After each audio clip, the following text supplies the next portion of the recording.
Welcome to the RHCSA training course. आज के class में हम लोग कस्टम पार्टीशन के बारे में जानेंगे। लिनक्स में डिफरेंट टाइप्स के फाइल्स होते हैं, इसलिए ये सारे फाइल्स डिफरेंट पार्टीशन में डिस्ट्रीब्यूटेड होते हैं। लिनक्स डायरेक्टरी ट्री का कॉन्सेप्ट यूज करता है, जहाँ पर सब कुछ रूट डायरेक्टरी से स्टार्ट होता है। तो ये हमारा रूट डायरेक्टरी हुआ।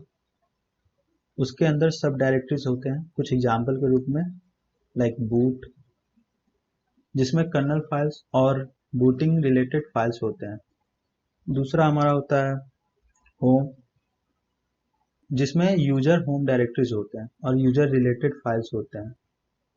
तीसरा है हमारा वार, इसमें लॉगिंग फाइल सारे कंटेंट्स होते हैं। सो कर्नल और बूटिंग रिलेटेड फाइल को रखने के लिए 500 MB सफिशिएंट होते हैं। एक नोट के रूप में मैं आपको बता दूं, 1 MB मतलब 1 मिलियन बाइट हुआ, लाइक मल्टीपल ऑफ 1000 हुआ।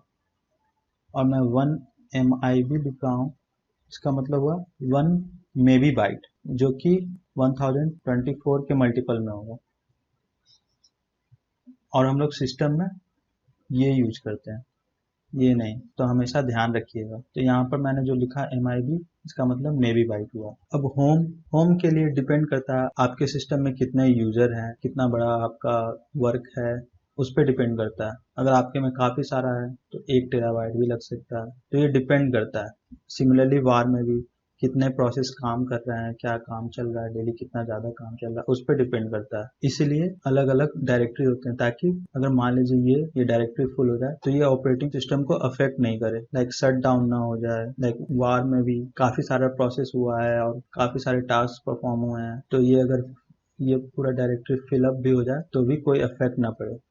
तो हम एक 10 GB का रूट का स्मॉल पार्टीशन ले लेंगे,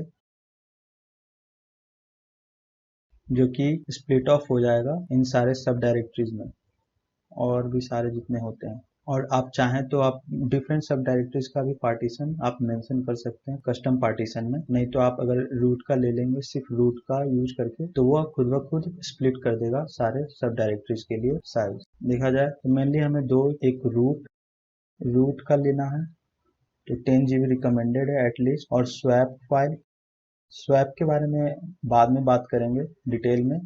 रिकमेंडेड 1 GB होता है एटलीस्ट। और अब चाहे तो आप बूट का भी मेंशन कर सकते हैं। कर्नल फाइल के लिए एटलीस्ट इतना ही जरूरत, तो आप ये भी ले सकते हैं, नहीं भी लेंगे तो भी चलेगा। तो चलिए हम लोग RHEL8 पे जाते हैं और देखते हैं वहाँ कैसे पार्टीशन करते हैं। तो यहाँ पर आप इंस्टॉलेशन डेस्टिनेशन में जाके क्लिक कीजिएगा, यहाँ कस्टम चूज कीजिएगा, डन क्लिक कीजिएगा। उसके बाद आपको यहाँ पर पार्टीशन चूज करने के लिए है, तो आप यहाँ पर स्टैंडर्ड पार्टीशन चूज कर लीजिएगा। ये LVM थीम प्रोविजनिंग, इस सब के बारे में डिटेल से बात करेंगे बाद में। इस क्लास में आप स्टैंडर्ड पार्टीशन चूज कर लीजिए और उसके बाद इस पर प्लस पे क्लिक कीजिएगा। यहाँ पर रूट मेंशन कीजिएगा, रूट, या आप नहीं तो आप स्क्रॉल डाउन भी कर सकते हैं। यहाँ पर देखिए ये रूट रहा, तो यहाँ रूट पे सेलेक्ट कीजिएगा और डिजायर कैपेसिटी 10। यहाँ आप देख सकते हैं, यहाँ हमारा रूट ले लिया इसने 10 GB। यहाँ पर अदर डिटेल्स देख सकते हैं, mount point, device, desired capacity, device type, यहाँ देखिए स्टैंडर्ड पार्टीशन है। और file system by default XFS है। ये फाइल सिस्टम के बारे में भी डिटेल में पढ़ेंगे बाद में। उसके बाद आप फिर से अब स्वैप चूज कर लीजिए, इसके लिए 1 GB। चाहें तो आप बूट फाइल भी चूज कर सकते हैं और होम भी चूज कर सकते हैं आपके जरूरत के हिसाब से। तो ये हमारा हो गया। उसके बाद डन पे क्लिक कीजिए। यहाँ समरी ऑफ चेंजेस दिख रहा है, यहाँ पर डिस्ट्रॉय फॉर्मेट, ये रेड में जो है क्या क्या डिस्ट्रॉय करेगा। अगर कुछ फाइल्स पहले से थे तो वो पहले डिस्ट्रॉय करता है। यहाँ पर कुछ भी नहीं कर रहा है क्योंकि मैंने सब कुछ नया लिया था। जैसे VMware में मैंने डिस्क 20 GB एलोकेट किया था। उसके बाद यहाँ कह रहा है create format, partition table create करेगा।